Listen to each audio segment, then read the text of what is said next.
Kunyit itu ternyata bisa untuk mengatasi berbagai penyakit seperti radang sendi, penyakit jantung, bahkan bisa untuk anti kanker. Tapi ada cara minumnya supaya berkhasiat. Tonton sampai akhir.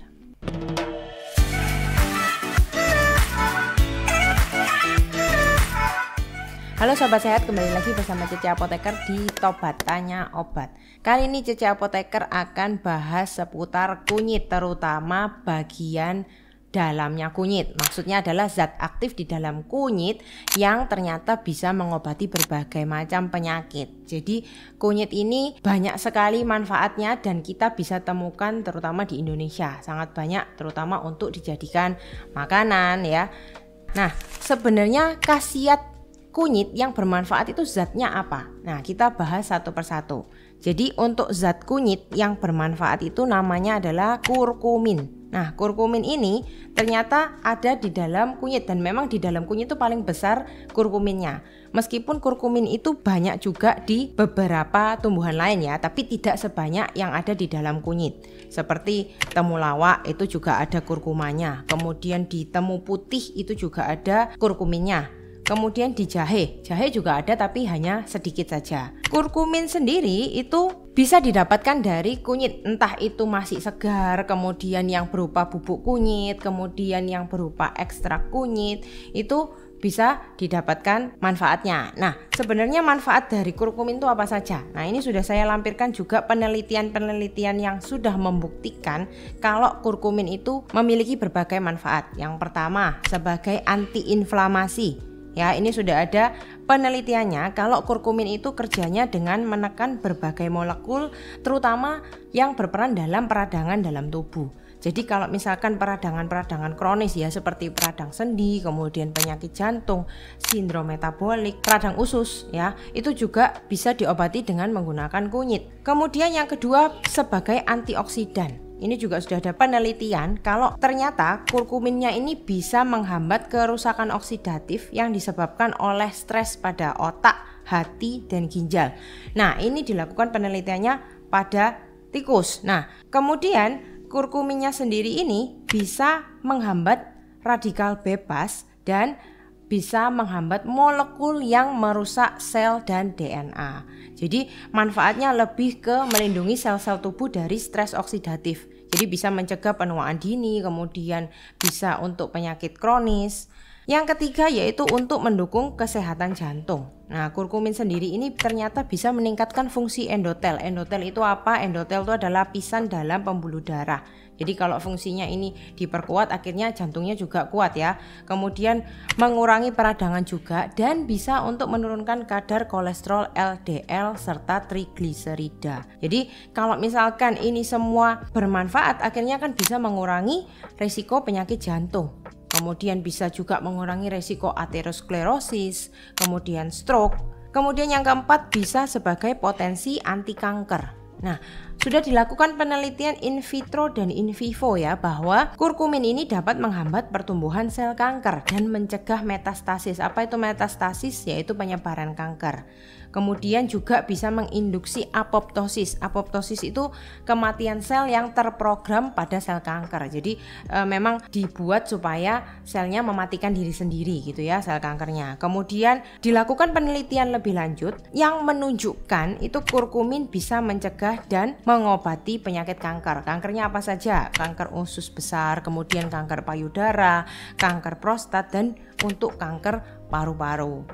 Selain itu juga bisa untuk meningkatkan fungsi otak. Ya, ternyata di dalam penelitian kurkumin ini bisa meningkatkan kadar brain derived neurotrophic factor atau BDNF. Itu hormon pertumbuhan yang penting buat fungsi otak dan untuk memperbaiki sel-sel saraf yang baru. Sehingga kurkumin punya sifat neuroprotektif, jadi bisa melindungi sel saraf serta bisa melindungi sel-sel otak dari peradangan. Manfaatnya untuk apa? Bisa untuk meningkatkan memori, kemudian bisa bermanfaat untuk suasana hati, fungsi kognitif, dan bisa melindungi terhadap penyakit yang namanya Parkinson dan Alzheimer.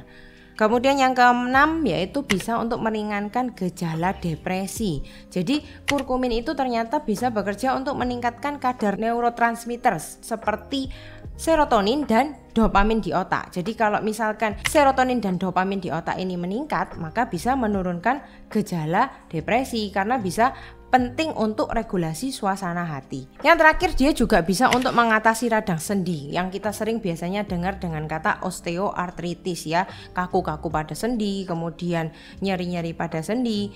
Nah, dia berefek pada manusia dengan osteoartritis. Jadi sudah ada penelitiannya, pada manusia diuji dengan diberikan kurkumin, kemudian dia bisa memberikan efek osteoartritis. Jadi bisa progresivitas dari penyakitnya. Tapi untuk meminum kurkumin supaya bisa bermanfaat dan berkhasiat untuk manfaat-manfaat tadi ada caranya, dan bukan hanya kurkumin tunggal ya. Jadi ada beberapa campuran yang bisa ditambahkan. Yang pertama yaitu kita bisa dengan kunyit segar atau bubuk kunyit. Nah, kunyit segar atau bubuk kunyit ini macam-macam ya, bisa dibuat seperti dalam makanan. Tapi sekali lagi kalau dalam makanan ya tolong jangan ditambahi berbagai bumbu-bumbuan seperti micin, kemudian ditambahi gula yang banyak, kecap yang banyak seperti itu. Jadi bisa ditambahkan ke dalam makanan dan bisa digunakan untuk teh kunyit. Kalau teh kunyit biasanya bisa dicampurkan dengan susu. Nah, ini yang penting.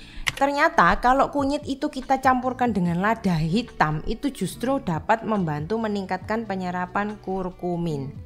Ya, jadi efeknya akan lebih baik kalau misalkan dikombinasikan dengan lada hitam. Lada hitam biasanya kita sebut dengan piperin. Dan itu sudah ada penelitiannya, kalau kita minum kurkumin ini dengan lada hitam itu justru bisa meningkatkan penyerapannya hingga 2000%. Jadi sangat baik sekali dibanding kita minum kurkumin tunggal. Konsumsinya juga bisa dengan lemak sehat ya, karena kurkumin sendiri sebenarnya adalah zat yang larut dalam lemak. Jadi bisa dibantu dengan mengkonsumsi lemak sehat. Apa saja? Minyak kelapa, kemudian minyak zaitun, bisa juga alpukat ya. Alpukat ini kan lemak baik. Itu juga bisa membantu penyerapan dari kurkumin. Jadi daripada diminum tunggal lebih baik dicampur dengan zat-zat yang berkhasiat. Kemudian yang kedua juga bisa dengan suplemen kurkumin. Kalau suplemen kurkumin, kalau memilih suplemennya itu harus dilihat kandungannya.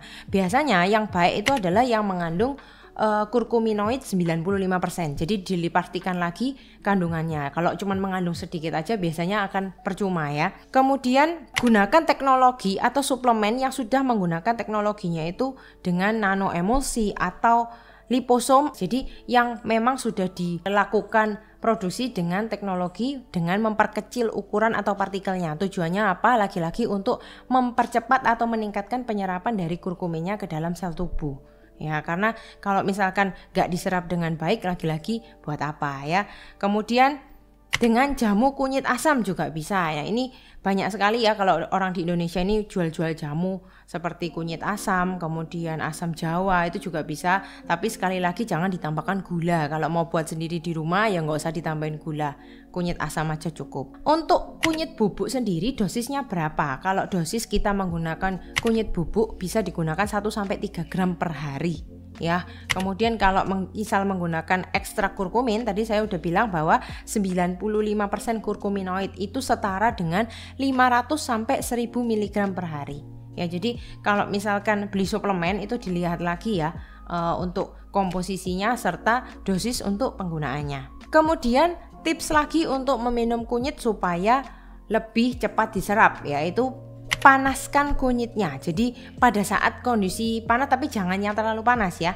Pemanasan yang ringan aja itu dapat meningkatkan bioavailabilitas dari kurkumin. Bioavailabilitas apa? Itu kalau di dalam tubuh kita ada proses yang namanya penyerapan dalam tubuh ya, yang tadi sudah saya jelaskan bahwa kalau misalkan kunyit ini dalam kondisi panas kita minum itu bisa lebih cepat meningkatkan penyerapan. Untuk efek sampingnya seperti apa? Ada efek samping atau enggak?